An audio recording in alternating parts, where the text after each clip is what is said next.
While Admiral Croft was taking this walk with Anne and expressing his wish of getting Captain Wentworth to Bath, Captain Wentworth was already on his... I'm Ellen.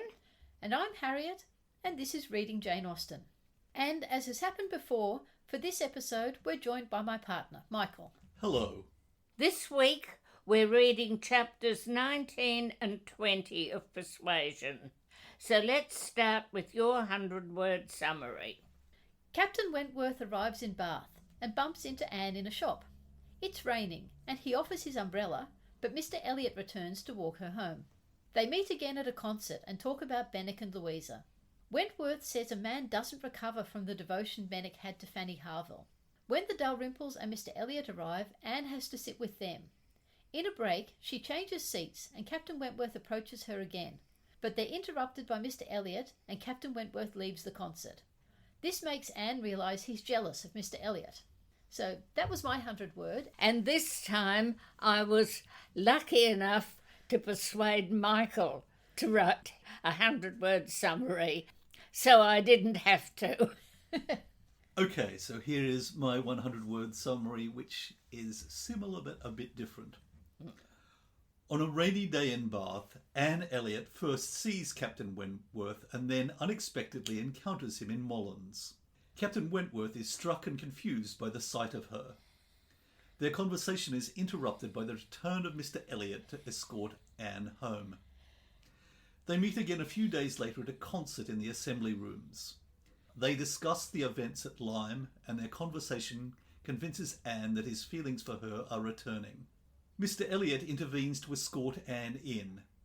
His attentions to her during the concert cause Captain Wentworth to abruptly leave, angry and confused. You spent more time on the first chapter in the meeting in Mollands than I did. Yes. So chapter 19 starts with the Elliot women, Mrs Clay and Mr Elliot, in Milsom Street, taking shelter in Mollands when it starts to rain.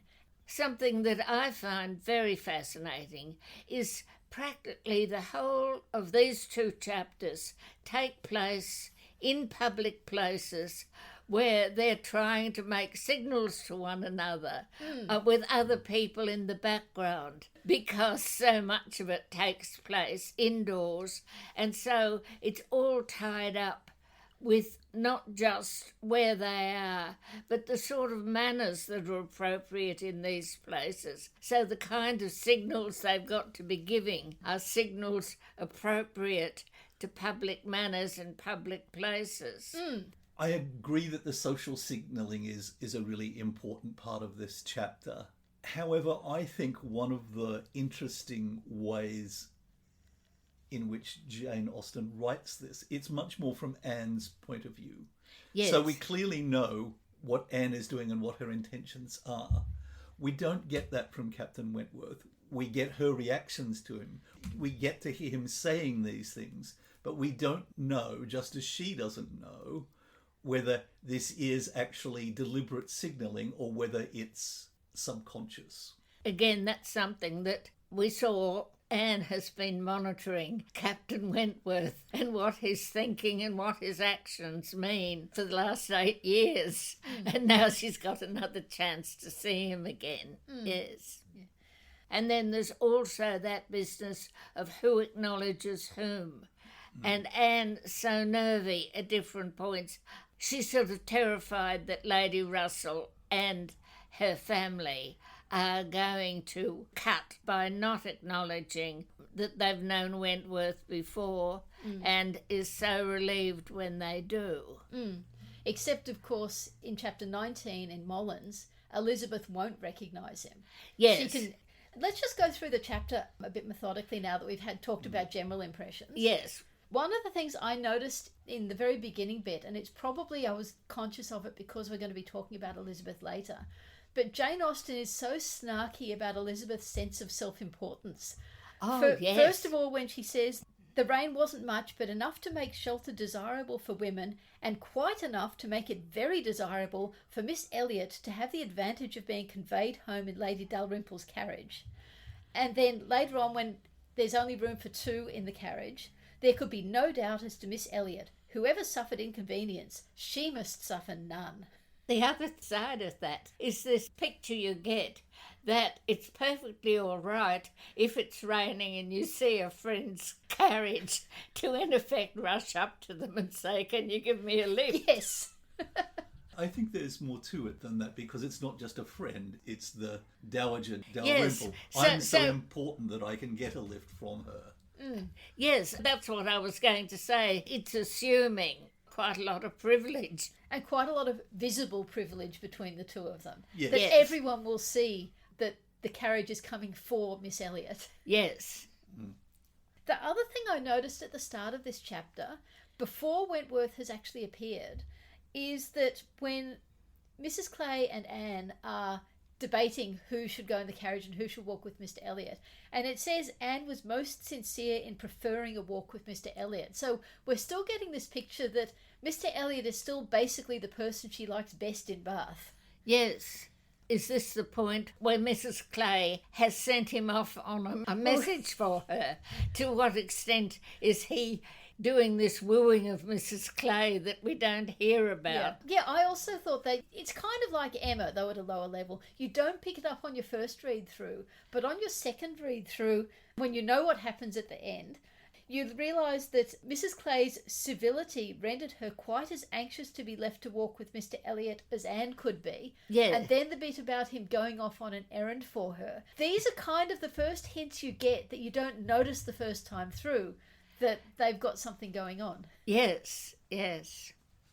Now, I found it interesting when I was reading it that at the start of the chapter we were told Captain Wentworth's on his way back to Bath, but then the chapter moves on and it's all about the Elliot ladies in Mollands, and then Captain Wentworth's actual appearance is so minimally presented. So what it says is, Anne, as she sat near the window, descried most decidedly and distinctly Captain Wentworth walking down the street. So it's not like trumpets blowing, it's just an almost casual mention. I like the fact that because she's had the chance to see him walking down the street, for the first time, she's the more composed and he's caught by surprise when he sees her, because he wasn't expecting to see her when he turned into the shop. The fact that he is embarrassed is a message to her, because he was never embarrassed like that. Yeah, but the key thing we get really in this meeting is that their positions are kind of reversed from before, because previously Anne was sort of internally discomposed and Captain Wentworth was completely relaxed, whereas now it says for the first time since their renewed acquaintance, she felt that she was betraying the least sensibility of the two. She had the advantage of him in the preparation of the last few moments. All the overpowering, blinding, bewildering first effects of strong surprise were over with her. Yeah, well, he is working to this plan of wanting to get rid of anyone thinking he's interested in Louisa by disappearing the moment she seems to be recovering. And then the moment he hears she's got engaged, he upstakes immediately and heads for where Anne is. So he's come with this intention. So he's embarrassed because how does he hide exactly why he's there while still pursuing this end? I agree with you. I'm not sure embarrassed is the word I would use. I would have said more disconcerted. Right. He's gone through this change. He's gone to Bath. He's probably been planning in his head how he's going to meet with Anne again. Exactly. And then he just walks into a shop and there she is. Exactly. Yes. So he's going with that in his mind. He's being the naval officer, developing a strategy. a strategy of what he's going to do. And then he walks into a shop and suddenly she's there and it all goes out the window. Yes. But it does say the character of his manner was embarrassment.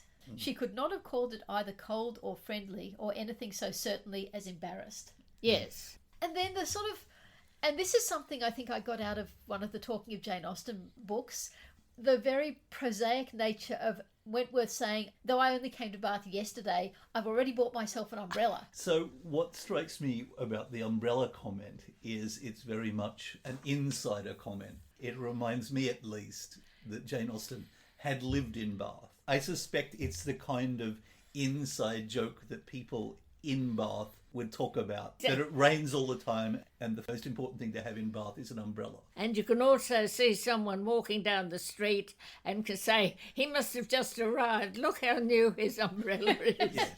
Or they're definitely a new visitor because they're out in the rain and they don't have an umbrella. Yes. And then after Wentworth has heard the other women in the shop talking about Anne and Elizabeth, Where they say, the men are all wild about Miss Elliot.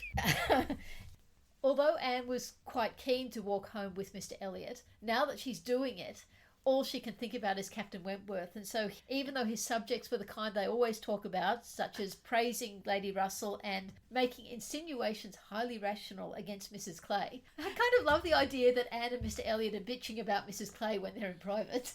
Then we've got this bit where Anne and Lady Russell are in the carriage going down Pulteney Street, and Anne sees Captain Wentworth and then sees Lady Russell looking out the window of the carriage, and she's sort of all on tenterhooks to know what Lady Russell is going to say about Captain Wentworth, and then all Lady Russell says is, I was trying to find these curtains. Now, do we think Lady Russell legitimately didn't see Captain Wentworth and legitimately was looking for curtains, or is she making it up? I think she's legitimately looking for curtains. Whereas I think the opposite. I think it's a terrible and unconvincing lie she tells, because she doesn't know at this point that Anne has already seen Captain Wentworth. But I think the beauty of the way it's written is we don't actually know. We can have our opinion, but just as Anne doesn't know, we don't know. I'm kind of on the fence. Sometimes I think Lady Russell is legitimate, and then sometimes I think maybe it is just something she made up on the spot.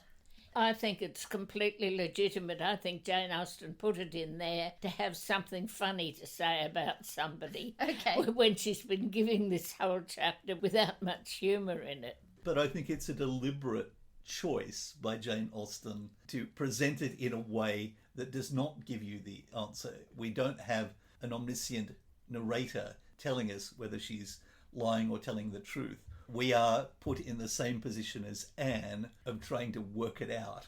And never learning for sure. So that was chapter 19. Chapter 20, I think, is one of the pivotal... Well, no, we have lots of pivotal chapters in this novel, really, Yes. which I think is another way that makes it in some ways a very rich novel. There are so many really important chapters that give us key insights into what's happening between Anne and Captain Wentworth. But I think it is pivotal because here we see other characters beyond Anne visibly changing their attitude towards Captain Wentworth. We see the social fabric changing from her family and those around her being vehemently opposed to Captain Wentworth as a match for Anne to admiration now that he is a rich, successful, good-looking post-captain.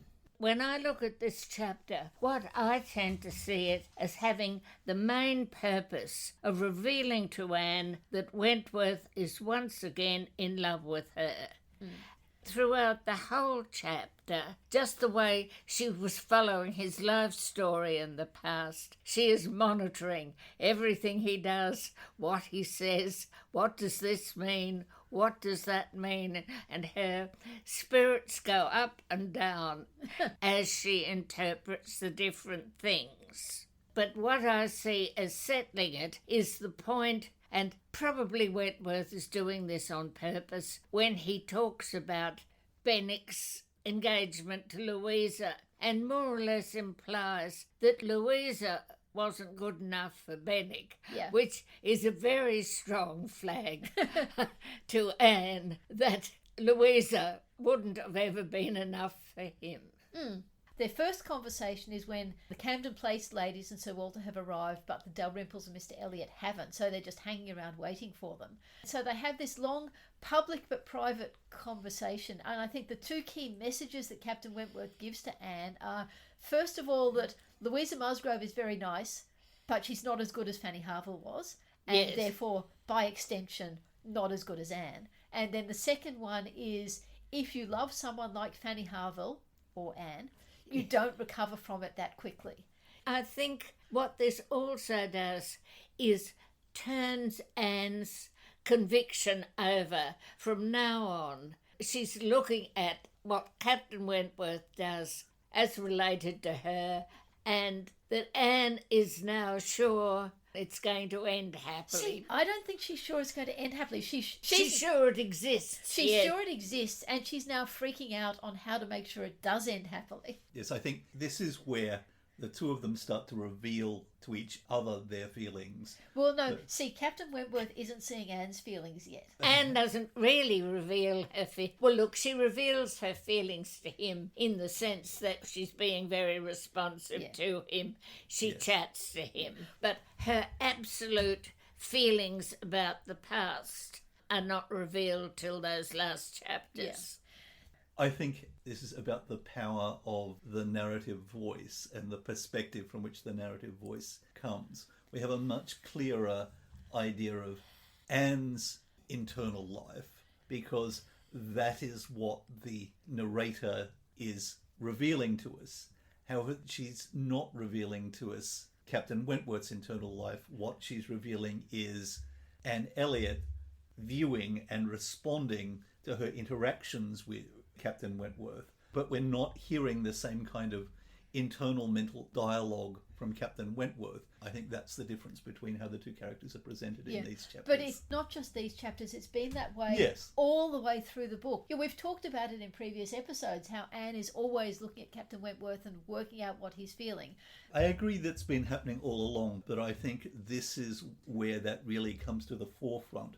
Because, as you've already said, these are crucial chapters for the novel where the whole plot starts to shift. I think the thing that makes it shift is this conversation about Benwick, where she realises that there is hope for her, there's hope for their relationship, that him being nice to her is not just him being generally polite. Yeah.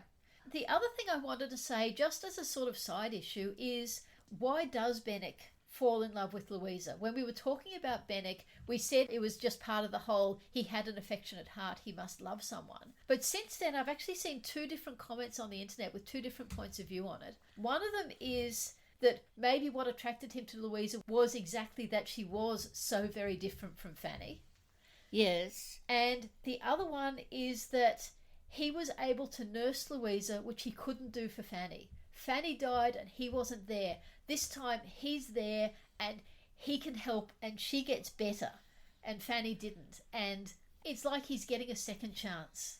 I'd never thought of that, but what he's got is day-to-day thinking about Louisa. Yeah. He's sort of drawn to her and he's talking to Mrs. Harville and then Mrs. Harville's telling him about what she's feeling and he's gradually coming in to have a nice little chat with her as she's recovering. Yeah. And she likes his poems and then it happens. But all the stuff he couldn't do when Fanny Harville was sick because he wasn't there. But getting back to the chapter, at the end of the conversation when they're separated because they all have to go into the concert room, we get explicitly told what we've already, as astute readers, worked out from reading the conversation, that Anne can see that everything he's done declared that he had a heart returning to her at last, that anger, resentment, avoidance were no more, and that they were succeeded not merely by friendship and regard, but by the tenderness of the past, which we almost don't need to be told. No, I don't even remember that. I must have skipped over it. And then when they're sitting down, Mr. Elliot has manoeuvred himself, and Jane Austen specifically uses that word manoeuvred, with the help of Colonel Wallace, that he's sitting next to Anne. And then after earlier in the chapter having this meaningful emotional discussion with Captain Wentworth, we then get this patently false, excessively gallant, excessively flirtatious in a very mannered way discussion with Mr. Elliot, saying all these things that he thinks are the keys to getting Anne to give in to him.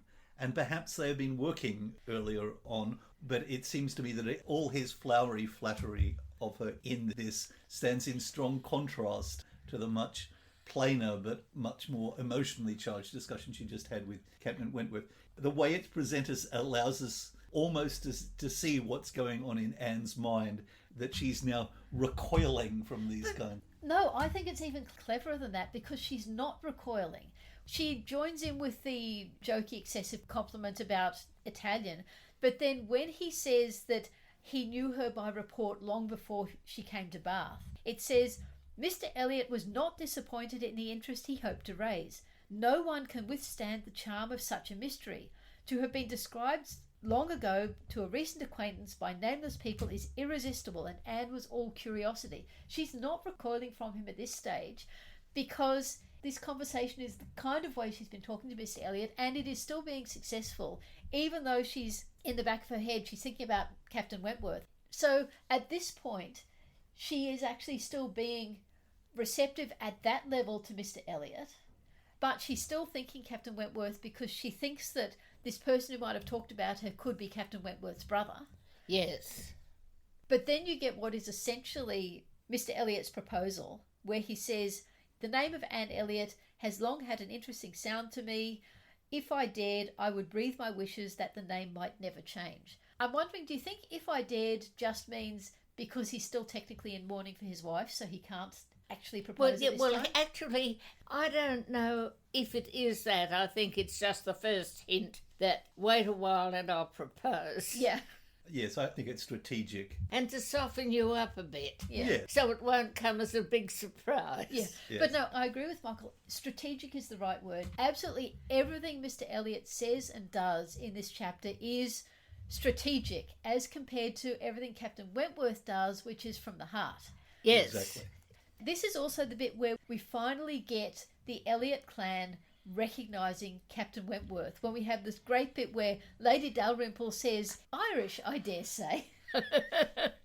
And after that, he is then somebody that the Elliot family can approve of. And so Sir Walter can say, oh yes, I just know him, but importantly, they then recognise him. But the thing is, that's the point where Anne realises how close Captain Wentworth is to them, and that's where she recoils from Mr. Elliot. Up until this point, she's been going along with Mr. Elliot because, like I said, he's the person she likes best in Bath, except maybe Lady Russell. But now, Mr. Elliot's speech too distressed her. She had no longer any inclination to talk to him. She wished him not so near her. And then there's sort of this pause in the music and everyone rearranges seats a bit. And I think it's such a great picture of Anne's agency that she is now doing what Mr. Elliot did earlier, in that she's strategically moving herself closer to the end of the bench. Captain Wentworth kind of approaches her, but it says he looked grave and seemed irresolute. So she's actively having to engage him in conversation, and because she is actively talking to him, he is now starting to relax a bit more. And she'd made a real effort to make sure she got to the end Yes. of the bench where he had a chance to come up and speak to her. Yes. But then it says he even looked down towards the bench as if he saw a place on it well worth occupying. And then at that point, Mr. Elliot butts in again and says she needs to translate the Italian. And it says Anne could not refuse, but never had she sacrificed to politeness with a more suffering spirit. And that's when Captain Wentworth then gets in his big huff and says, there's nothing for me here, I'm going to leave. And that's where we get the real transition of feelings against Mr. Elliot, because she realises that it's jealousy of Mr. Elliot that is causing him to leave. Yes. And she's freaking out about how was she to let him know the truth. It was misery to think of Mr. Elliot's attentions. Their evil was incalculable. So we've actually had this really interesting transition in her feelings towards engaging with Mr. Elliot throughout the chapter. First up, even after the conversation with Wentworth, she's more than happy to keep on engaging with Mr. Elliot the way she has been up till now. Then she gets worried about it because it's separating her from Wentworth, and then she's so upset about it because she doesn't know how to get the truth across. Yes, I think there's more to it than just jealousy of Mr. Elliot. I think what he's seeing is the Elliot family block, who were all against him before, and now here they are, and they're enmeshing Anne in their schemes, and they're going to do everything to separate him from them. I think that's where the anger comes from. I hadn't properly thought of that before, but yeah, you're absolutely right. There she is. I think the Elliot block is such a good way to express it. Yes. Because both literal, a block of seats, as well as... Yes, indeed. Yes. So that's where the chapter finishes, with Anne basically, on the one hand, she knows Captain Wentworth is in love with her again, and on the other hand, she has to try and work out how, in this very public environment of Bath. And this very tight group she's been pulled into, which are, in a sense, the toadies of Lady Dalrymple and Miss Carteret. Yeah. How can she pull herself away from that group to say to Captain Wentworth, these are not my people. I am open to anything you want to say to me. I just think there's such a good pair of chapters, but that one particularly is such a good chapter. Yes, indeed. I might go first with my favourite sentence because as we were talking, I changed my mind about what I'm going to use for my favourite sentence. Yes. And the one I like, I'm cheating because it's actually 2 sentences, but they're unusually 2 quite short sentences. Yes. So this is when she's in Mollands and she noticed Captain Wentworth down the street, but she's properly inside the shop. So it says, she now felt a great inclination to go to the outer door. She wanted to see if it rained. Why was she to suspect herself of another motive? And I just think this is one of those beautiful moments of possibly the narrator poking fun at Anne, or possibly Anne poking fun at herself. So that was my favourite sentence. All right, well, I just so loved the final sentence in chapter 20. The one, no, he replied impressively, there was nothing worth my staying for, and he was gone directly. Because I think it tells you everything you need to know about his jealousy. Yeah. So what's yours? Well, these chapters make it incredibly difficult to choose a sentence. My favourite sentence, however, if forced to pick one, is, she hoped to be wise and reasonable in time, but alas, alas, she must confess to herself that she was not wise yet. That's beautiful. That's such a lovely expression of Jane Austen's attitude to Anne. Yeah. Yes.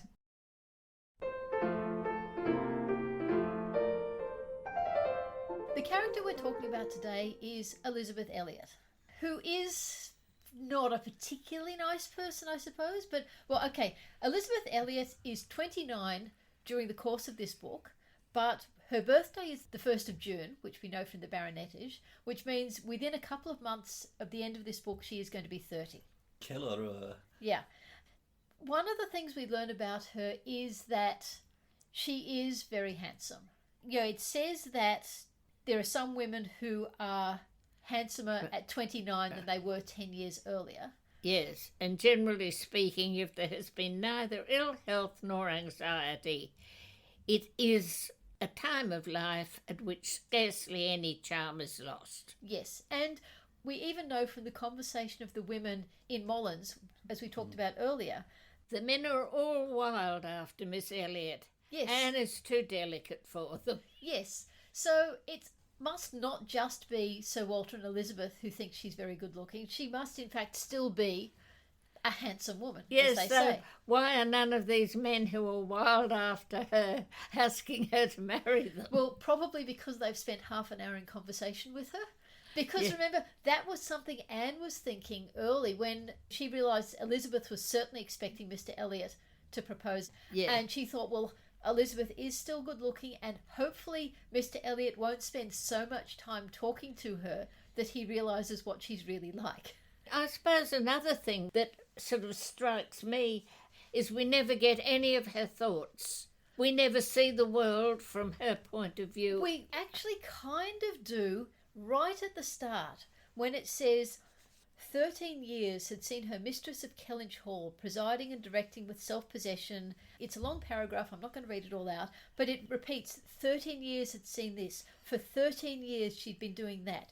13 winters revolving frosts had seen her going to the balls. 13 springs had shown their blossoms. And it says she had the remembrance of all this. She had the consciousness of being 29 to give her some regrets and some apprehensions. She was fully satisfied of being still quite as handsome as ever, but she felt her approach to the years of danger, and would have rejoiced to be certain of being properly solicited by baronet blood within the next 12-month or two. When it says to give her some regrets, do we think that probably means she did actually receive an offer that was beneath her, that was not of baronetage blood, and so she refused it and now she's regretting that?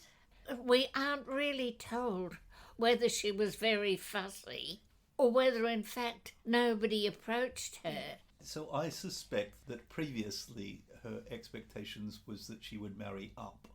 Yes. That she would marry a much wealthier baronet or even into the aristocracy. I'm not convinced she saw herself marrying into the aristocracy. I mean, her first choice was Mr Elliot. I do agree she probably would have expected a rich baronet. Yes. But yeah, it does seem like baronet is her baseline and possibly there's not much above it, but she's not below. She is not going to marry a rector. Yeah, she's not going to marry a mister. Yes, but she's also not going to marry a poor baronet, a fat baronet. There's almost the possibility of her hauteur. There's stressing throughout it that she expects and she expects. You know, Miss Elliot surrounded by her cousins, and the principal object of Colonel Wallace's gallantry was quite contented. Or other things. Miss Elliot had to get into the carriage. Whoever suffered inconvenience, she must suffer none. In contrast to all the adaptations, I see her as one of those ice maiden beauties. I've often thought that Gwyneth Paltrow, for example, has absolutely the look that I associate with her. That very beautiful but standoffish ice maiden. One of the adaptations does have someone a bit like that. But no, I think Gwyneth Paltrow would have been exactly the right sort of person for it. Yes. This sense of being a sort of a leader of society. That's the context in which this idea of the unapproachability and the ice maiden comes in, because people are always having to give way to her.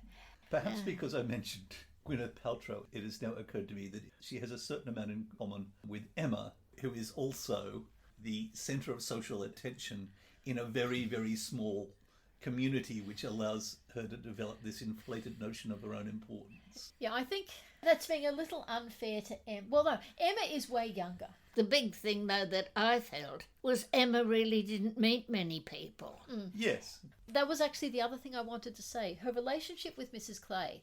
Again, a comparison to Emma and her relationship with Harriet. But I think the difference is, well, Emma wants to mould Harriet, which is reprehensible in its own way. Elizabeth just wants Mrs Clay to make her feel superior. Well, she wants a lady in waiting. Yes. She wants a minion. Yes, she wants a minion who will flatter her. Yes. Yes. And she is incredibly blind to how good at flattering Mrs Clay is to Sir Walter. Yes. So, what do we think will happen to Elizabeth after the end of the book? Do we think there's any chance she's actually going to get married? When it says, right at the start, she felt her approach to the years of danger and would have rejoiced to be certain of being properly solicited by baronet blood within the next 12-month or two. So she obviously pictures herself as still being marriageable up to the age of nearly 32. Yes. But she is getting close to that. Is she going to find someone? And if she doesn't, what will happen to her? So I think she's going to end up rather like Jane Austen herself, with the hard-hearted rich relative shoving her into the smallest possible cottage. And What you're suggesting is a Miss Bates a couple of levels up. Yes. Yeah. Looking after her elderly father until her elderly father dies. Yeah. She will have money. She will either have £10,000 or a third of £10,000 from her father, depending on how you interpret it. But there is a fair to reasonable chance she will also inherit something from Lady Russell. So while she won't be as wealthy as Emma would have been if she stayed unmarried, she will still not be a Miss Bates. She may well move back to Bath and set up an establishment on her own. Well, with a after companion. all, they've got to know quite a lot of people in Bath. She'll just be a spinster, or she might marry somebody for the sake of being married. Perhaps once she gets desperate, she'll find one of the stupider naval captains with lots of money that are associated with Captain Wentworth and latch onto him.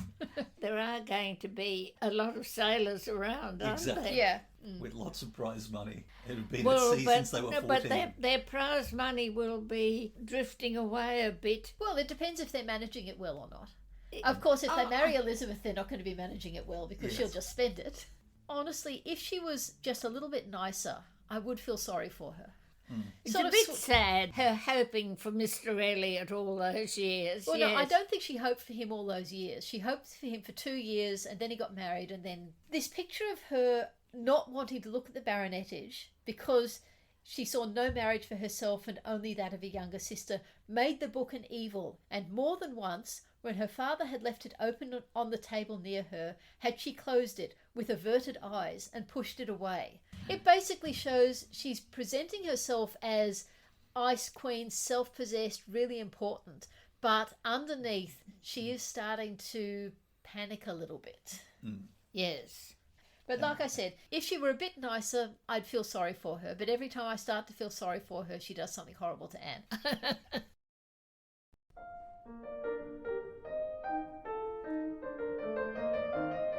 I'm here today to talk about the Bath Assembly Rooms, a topic that I would normally describe as outside my wheelhouse. However, since Harriet and I visited them last year, I'm it. We were very lucky in our timing because I believe by now they've actually closed it down completely to the public because they're doing some major renovation work on it.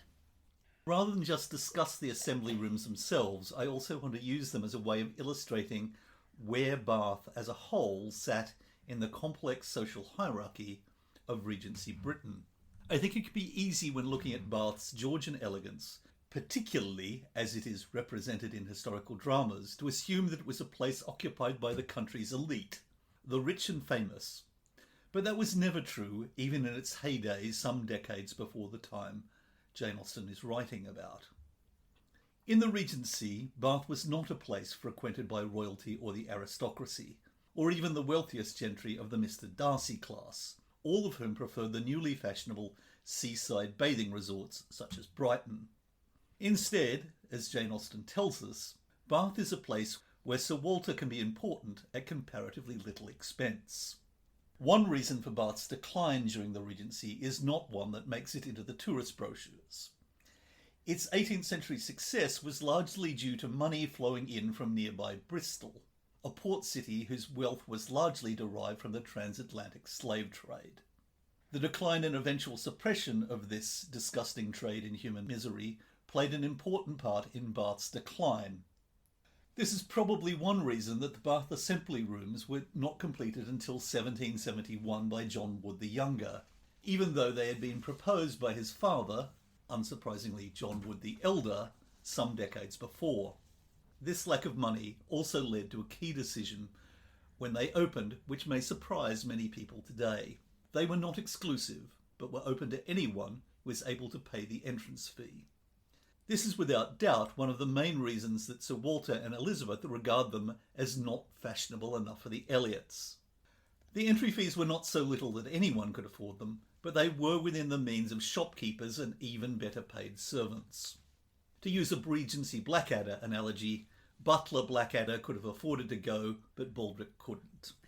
As Dr. Timothy Moore, project curator at the Bath Assembly Rooms, points out in a lecture available on YouTube, which Harriet will put a link to in the show notes, this relatively egalitarian approach led to a certain amount of satirical social commentary. Distinction of rank in a moment is gone, and all eager for tea in a moment move on.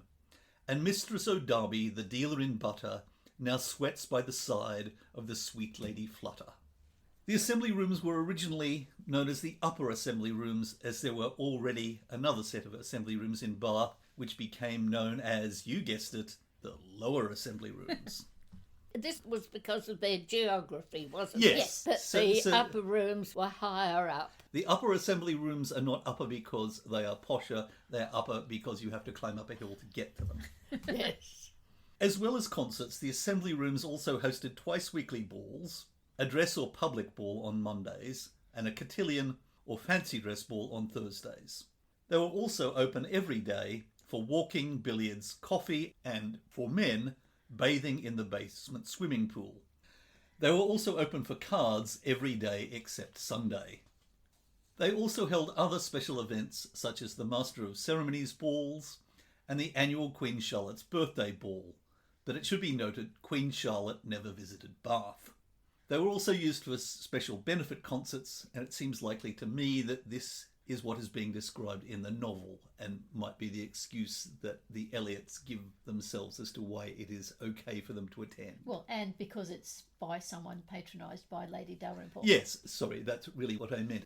So the reason we know that the novel is talking about the upper assembly rooms rather than the lower assembly rooms is because it talks about the octagon room. What it says is that the Camden Place ladies and Sir Walter are waiting by one of the fires in the octagon room for Lady Dalrymple to arrive, and then when the rest of the party arrives, they go through the door to the concert room. However, this leads to a slight problem, particularly for those doing adaptations, that the upper assembly rooms actually have 2 octagon rooms. As well as what I remember and the photos I took on the tour, I also online found the plan at first floor level of the new or upper assembly rooms as originally designed and carried out by John Wood the Younger, 1769 to 1771. So I'm going to put a link to that image in the show notes. But basically what happens is when you walk into the assembly room through the entrance, you go down a passage and you end up in a relatively small octagon room.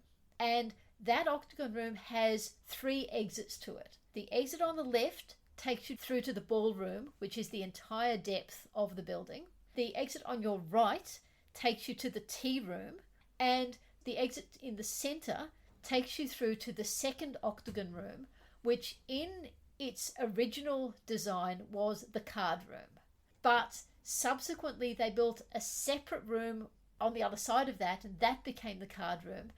I asked the lady when we were doing the tour where she thought the various bits in Persuasion would be, because the plan doesn't have a room listed as the concert room. The woman running the tour said it was most likely that the concert would have taken place in the tea room, the room off to the right, not in the ballroom, and probably not in the large octagon room. It's very beautiful, it's got amazing chandeliers, but it has terrible acoustics. But also the acoustics means that sometimes you will be able to hear a private conversation that 2 people are having on the other side of the room. All right.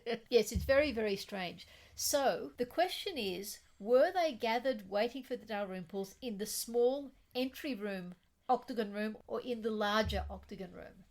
And again, the woman who did the tour said she thought it was probably the smaller one. I took that as read, and then I reread the book, and I'm just not sure whether it mightn't in fact have been the larger one, because you can get from the larger octagon room directly into the tea room. You don't need to come out again. I'm also inclined to think that it's the larger one because it's a much larger space. I would have said that the small octagon room is too small for the number of people attending a concert. It does say that they took a place beside one of the fireplaces, and I checked my photos, and the small octagon room definitely has 2 fireplaces.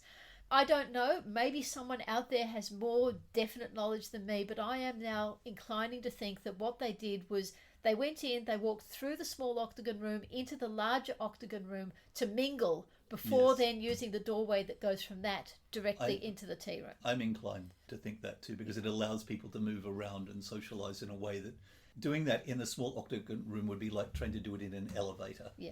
I don't know. As I said, maybe someone out there has a better idea. This is not a definitive statement. It's just what I think.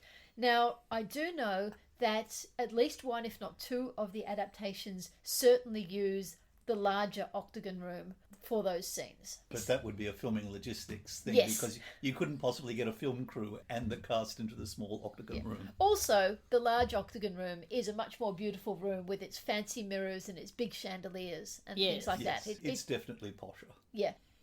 In between the Regency and now, it's been used for a whole bunch of things. During the First World War, they manufactured aeroplane parts. Yeah. You're also leaving out the rather important bit that it was bombed during the Yes. Second World War.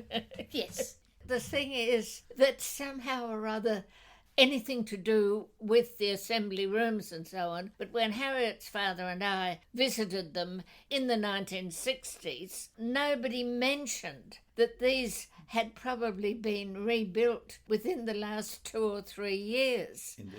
It was almost being kept as a secret. How very, very recent the reconstruction we were looking at. They were saying, and these are the beautiful chandeliers they used to use. In fairness, from memory, the chandeliers had been removed and put into storage, so they were able to bring them out Yes. when they started rebuilding. yes. But all the decoration inside the roof itself.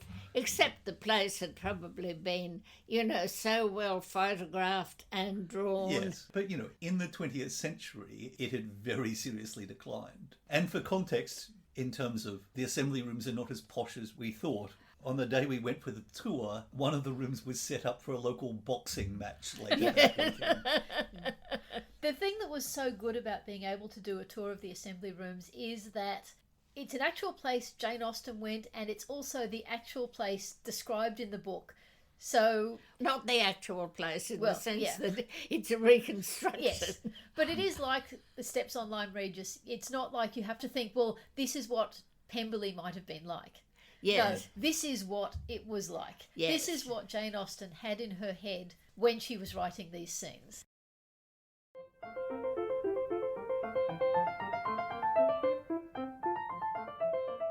The pop culture version I'm talking about today is another modernised film version of Persuasion. This was an independent film made in 2023, so a year after the nominally period Netflix version. It was written and directed by Alison Calloway, who had done a few short films, but this was her first longer-length work and her first adaptation. When I wanted to watch it, it was on Amazon Prime in the UK and in the US, but not in Australia. But I reached out to Alison, and she very kindly gave me access to a screener version and also answered some questions I had about the film. When I asked why she'd done it, she said, "This film was an experiment to see if I could make a longer film with very limited resources in my town of Corpus Christi, Texas. There isn't much of a film industry here, so people are very eager to work, and I wanted to create a film with a local cast and crew of friends. I chose Persuasion because it was a story I had always related to. With adaptations as a writer-director, I think it's important to find some sort of personal connection to the material. For me, when I started writing the adaptation, I was the same age as Anne, and also reflecting on a past relationship from my youth. This film runs for just fractionally over an hour, so it's by far the shortest of the adaptations I looked at. And this means, of course, that there were lots of cuts to the plot, and also the entire cast was only 10 people. So there was no Elizabeth, no Mrs. Clay, no Mrs. Smith, there was Sophia Croft but no Admiral, and there was no Henrietta, Charles Hayter, or the senior Musgroves. It does seem hard for me to see how it can be Persuasion without some of those characters. Yeah. Again, to quote from what Alison told me, there were many challenges in creating a film on basically no budget. In total, we shot for 13 days, and I knew we would not have a lot of time for each scene. So while adapting the script, I shortened some parts of the story that would have made it more complicated, like combining Wentworth's sister and brother-in-law into one character. It was easier to have just one actor for Sophia, and more modern to have her unmarried. So this film starts with the character of Anne writing in a notebook. You see her hand writing the word persuasion, and then she speaks aloud. She's actually telling her own story, but in the third person and with vast amounts of text directly from the narrator of the novel. The Anne of this film is an aspiring writer, which I thought actually fitted quite well with the very internal Anne of the book. Yeah. I also thought that this was one of the more effective ways of getting the backstory across. It's not done all in one lump. It's sort of scattered in between many of the opening scenes, so it does come out gradually. But I did feel that it was much more effective than having her and Lady Russell talking about it. Or even than flashbacks, at least as they've been done in other adaptations, although I'm prepared to believe that there could be a successful version using flashbacks. Well, and as she's talked about, it's an incredibly effective way of doing it on a low budget with a small cast. Yes. Now, the modernisation concept is that Anne's father, Walter, is obsessed with having a good social media profile. So when we first see him, he's got his phone out, but he's also got a little mirror sitting on the table so he can see himself. Sophia Croft is a computer programmer, and Freddie Wentworth created a gaming application with Sophia's help. He liked gaming, and she helped him develop his ideas. The application is called Laconia, and you play the game as a naval officer rising through the ranks. Oh, well, that's sort of cute, isn't it? Yes. Charles is also into gaming, and at one point I thought maybe they're going to show that the women are the driving forces and the men are less motivated, but that didn't really come through. The profession of computer science is equated to the Navy, so you have people talking about how wonderful computer scientists are. Mr. Elliot has become Will the influencer, who's focused on social media status and being around people who look good online. And he convinces Walter that he can become an influencer too. And I did think this use of the word persuasion and the use of the word influencer had some interesting connections. Yeah. I will say, though I was initially taken aback by it, if you are looking for a 21st century equivalent to Sir Walter's obsession with his social status, it's actually quite an effective one for a 21st century young audience. Yeah. So what Alison said is she decided to use current internet culture to create differences in the characters. So what I noticed when I was watching it is you see lots of people on their phones a lot of the time, including Charles and Mary are sitting on a sofa and they're each on their phones, not talking to each other. But you don't see Anne or Freddie on their phones that much. Now, one of the features of this film is that the characters speak in a consciously formal manner. So there's no contractions and they sometimes have very complex sentences. So much of the dialogue is directly from Jane Austen's book. And even in the modernised stuff, for example, they always talk about computer applications rather than just apps. So it's like the complete reversal of the 2022 Persuasion, which had a nominally period setting, but used deliberately, again it was a choice, used modern anachronistic dialogue. Alison said of this, "I liked the idea of using the language of the novel and time period in a modern setting. To see these modern characters speaking in an old style was a humorous idea that had me laughing while I was writing it. Austen was extremely witty and I find her novels funny, so I wanted the film to also feel comedic. Our screenings of the film with an audience were very successful with a lot of laughs." But the other thing with the dialogue was that it was delivered in a consciously non-naturalistic manner. And I initially thought this was a limitation of the actors. In fact, my notes on the first scene say that Lady Russell and Walter Elliot aren't very good at delivering the dialogue. But as the film progressed, I came to see that it was a design choice. I asked Alison about this, and she said, "I wanted the characters to speak formally without much emotion. It was a stylistic choice. I was inspired by the films of Hal Hartley, specifically his debut, The Unbelievable Truth. His characters speak a certain way, and it is often quite emotionless. I like films that have a specific style, and there are so many Austen adaptations out there, I wanted to distinguish this one with its own aesthetic. I'll be honest and say that while I think this was an interesting choice, it didn't really work for me a lot of the time. But sometimes it did, and it was nice to see something different being attempted, because, different films work for different audiences. Yeah. Corpus Christi, where it was filmed, is by the sea, and Louisa's fall happens on a set of steps, although she was running up, not jumping down, and also, probably because of the zero budget, they didn't actually film the fall, which I can't say I blame them for. In most of the modern adaptations of Persuasion, Anne and Benwick bond over music, but maybe in line with the older style dialogue, in this one they are actually talking about Byron, like in the book. And in a later, not in the book scene between Benwick and Louisa, he quotes from Young Lochinvar, which I know when we were talking about poetry was another poem of the time you mentioned. So again, I thought that was an interesting choice. I loved that, unlike most of the adaptations, it did include the bit where Charles and Mary are talking to Lady Russell and having completely opposing views of what she'll think of Benwick. That's such a funny scene, and most of the adaptations leave it out. Again, it used almost exactly dialogue from the book.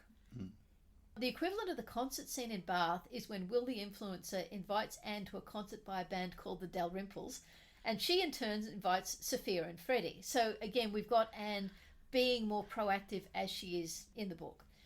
There's also dancing at the concert, but it's a Regency style dance. Okay. So another one of those interesting design choices of modern setting, but not modern stuff as well. Yes. Which is not something any other modernisation I've seen has tried to do. And again, I'm not entirely sure it always worked for me, but I was fascinated to see the choices she made there. The White Hart scene is a conversation between Sophia and Anne, rather than Harville, who's another not appearing in this film character, and Freddie is in the next room writing. So I did think the dynamic of that conversation, which was largely taken from the book, is quite different when it's between two women rather than between a woman and a man. Yes. After Freddie leaves, Anne opens his letter and reads it aloud, which is again mostly from the book, including the half agony, half hope, but doesn't have "You Pierce My Soul." So, as I said, it's a very much shortened version. Some bits of the timeline don't make sense because of that. Things seem to happen too close together. And also, there isn't any real sense of Anne regaining her bloom in it. But like I said, we do see her being more proactive around Freddie, which I did like because that does echo her becoming more active in the book. So, obviously, zero budget, less professional actors, limited time frame, there was only so much it could do. But given that, I did think she was trying to be adventurous and different in her choices, which I appreciated, even where the choices didn't entirely work for me. Oh, and one thing I forgot to say, when I was watching it, I noticed at a certain point in the middle the sound went a bit glitchy. So I let Alison know about that, and she said that must have happened with the version that was given to Amazon. So she's actually thinking about removing it from Amazon until that can be fixed, and she may in fact end up putting it somewhere else online where it's freely available. So if that has happened by the time this episode is edited and released, I'll make sure that the most current link is included in the show notes.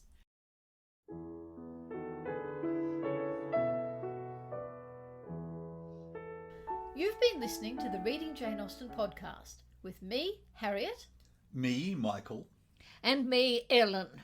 In our next episode, we'll be reading chapter 21 of Persuasion and then the original chapter 22, which Jane Austen replaced with new material. The structure of this podcast was inspired by Harry Potter and the sacred text. Our music is Creative Commons performances of pieces Jane Austen might have listened to.